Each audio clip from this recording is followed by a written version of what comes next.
Hello, ladies and gentlemen, welcome to the show, Serving Nerve, where we talk about whatever we want, and today we're going to be going through more fat acceptance cringe compilations. So yeah, let's just get into this. So this person says, I used to deny my ED too. I used to be a doctor too! You let yourself go. Given the coloration on this person's eyes, I think it's like the internal demons. What they're trying to portray is the internal demons. Lost yourself to madness. So basically their like internal mind is saying like, oh, you let yourself go.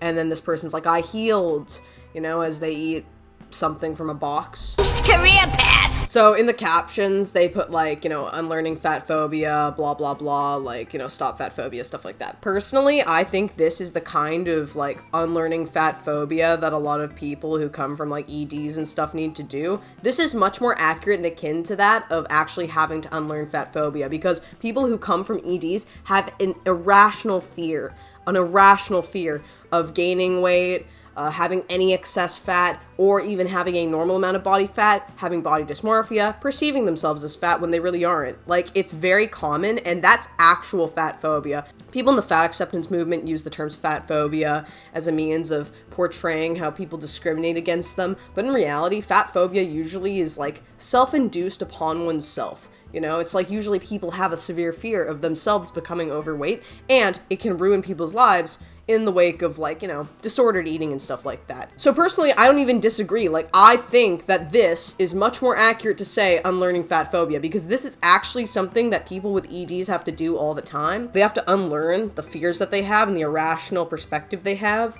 over even minor weight gain. Not morbid obesity, but minor weight gain. Because as you can see, this person is not obese. They're nowhere near it. And they very likely dealt with an ED that had debilitated them and also increased their fear, their irrational fear of gaining weight. So, you know, cahoots to them, I guess. But yeah. If somebody calls your dog fat, does that feel like an insult? No. You know, I'm not gonna lie. My roommate's dog, he's a little bit of a chunksterino, and I like calling him fat. He's a big chunky boy, you know, he's a cute baby Bob. My roommate, I don't know if he takes offense to it. I don't think he does, because he even says he's a big boy, so I don't know. This is a gut check to help you understand that fat phobia is still very much present in the dog world. Are you kidding me? Dogs don't care if you call them fat. They only care if you give them bacon or steak or not. They only care if you feed them. Like, honestly, like, my favorite thing to do with my pastime for these dogs is to bake little sweet potato chews or make peanut butter biscuits or something. They don't care if they're fat. They're still gonna eat that shit anyways. Like, goddamn, bro. If somebody calls your dog fat, does that feel like a neutral term? Or do you feel like you need to defend your dog and your actions as the owner? Dude, this is so cringy. Like, why are you comparing your dog? It has nothing to do with the current, like, social justice movement that is the current, like, body positivity, fat acceptance movement for people, for humans. That's where the arguments come from. We have a much more complex perspective on things like physical appearance than animals do.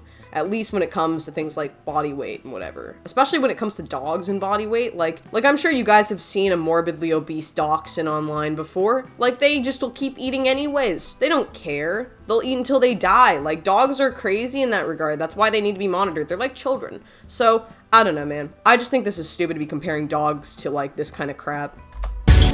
Do you feel blame or shame around somebody's perception that your dog is fat? I would feel horrible if I let my dog become morbidly obese or fat. I would feel horrible, because that's called being a bad pet owner. You need to know when to put your foot down and take care of your pet better. So I don't know what the point of this is. I'm sorry, it just doesn't make any sense to me. If somebody called your dog fat, would that make you rethink how you're doing things with your dog? Maybe giving them more exercise or less food, or tucking their fur under their collar so they don't look like they have rolls.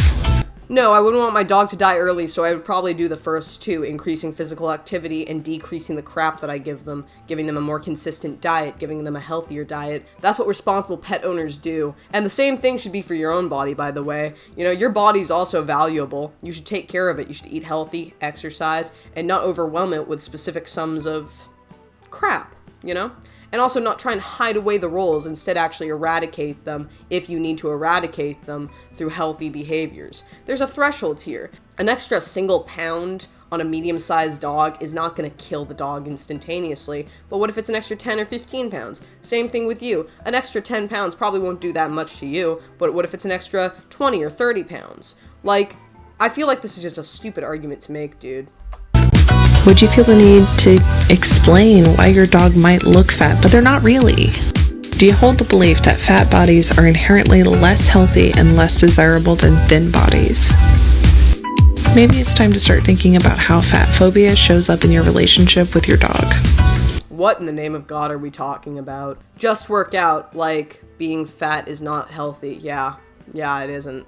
I hate comments. Well, okay, one, I think people think that they're, like, really doing something and that I care about the internet when I'm here to tell you I don't. That's ironic because you're making a comment on this comment, but you don't care about the comment, but you have enough care to actually make a video commenting on the comment. Does that comment make sense?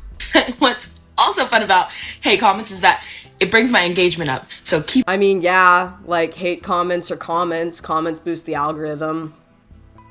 In theory, depending on what platforms you're involved with and whatnot. But who cares?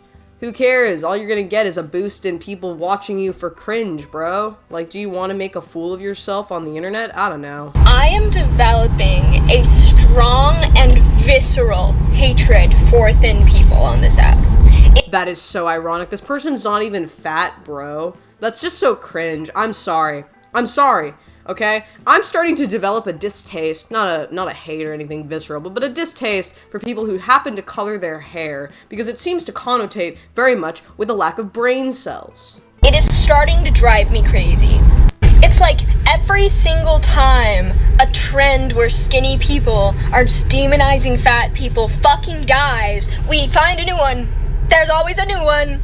Because, good lord, they can't even breathe for 1 minute. Yeah, making the comment, by the way, on people who are dying early due to morbid obesity is completely reasonable, and the brash judgments of the internet and society are completely warranted when people's lives are being literally thrown away into a dumpster of McDonald's and Coca-Cola. But even so, people have the right to make judgments, and whenever I see people online making, like, an body positivity or fat acceptance video, there are some people who are quite brutal and brash. Other people just call out things that are illogical with the body positivity, fat acceptance movement. And also, a lot of these people who this person proclaims to be like skinny people online or whatever, a lot of them have come from being overweight or obese. So they know it more than you, who may never have been obese. And maybe this person has, but like, I just think this argument's stupid. These are all stupid arguments, bro. We're thick. I'm sorry, but there's a big difference between being thick and being obese. That's literally true. Personally, I don't think that you should be more than overweight if you're considered thick. If you get to be obese or morbidly obese, you're not thick, you're obese or morbidly obese. Like, I know you can argue, oh, body weight, you don't know how it holds on a person, but that person in the first image was obviously super morbidly obese. You know, like, they're morbidly obese. And then, yeah, there's a difference. There's a difference between being considered thick and obese. There's a point where you just become obese. Just screams to me, honestly, like someone who has gone through the same body dysmorphia issues, has gotten past them, but is still haunted by them. Because every time he sees someone that is a body type that he used to see, he gets scared and mad because he doesn't want to go back to that. Imagine lifting all that weight and making all that progress, but you still can't make any progress with your personality. I think this is just a weird character attack against somebody who's calling out the difference between literally being obese and being considered thick. And by the way, being thick just means that you're not like a skinny stick, but you're curvaceous. Like, being thick, it's like you got a juicy booty cheek, you know? You got some bazonkas that you can honk. But you're not morbidly obese when you're thick. When it comes to people presenting themselves as thick to justify or find sexy their morbid obesity, that's like a literal thing that people do, and that guy's just calling out the difference. Like, I don't think it's a character flaw on his part. I think it's a logical flaw when it comes to people presenting themselves as, like, thick when they're not actually thick, you know? You focus so hard working externally on yourself that you forgot to work internally towards yourself. So the only thing that you carry is a strong exterior, when on the inside you're just scared. So you know what needs to stop? Is you sticking your nose into people's businesses where your opinion is not warranted or needed. Just take a moment to really think about that. Because someone like you could have done so much more, could be providing so much more positivity, as opposed to degrading and putting people down, which creates the opposite effect of the goal that you're trying to accomplish. I love how this guy is like Jedi mind tricking his way to justify this guy pointing out a logical error. Like, the guy who's commenting on a morbidly obese girl is not performing some kind of character attack. He's not saying like, oh, you're ugly, you're terrible, you're a horrible person or anything like that. He's just saying there's a difference between thick and obese. And then you're like breaking this whole thing down like it's like the Matrix or something. Like, it's psychotic, dude. Like, I just think it doesn't make any sense because this guy's making straight facts and calling out something that's just not what somebody else is presenting it as. And then you're like going like, oh bro, like you're actually just insecure and I see right through you and you shouldn't put people down just to like bring yourself up or whatever. Like, it's just crazy.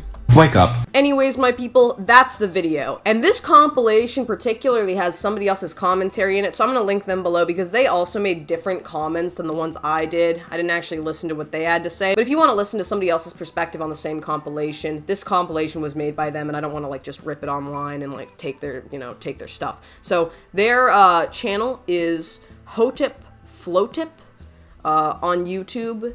And yeah, this is their like video. So I don't want to steal it, I'm sorry. I just found this random compilation online and kind of wanted to comment on it. So yeah, I'm gonna leave the compilation with their commentary linked in the comments below, and you all can take a look-see pop if you are so inclined. Unfortunately though, I didn't really listen to much that they had to say. I just kind of cut out the clips, so that's a little scuzzy on my part, but pardon that.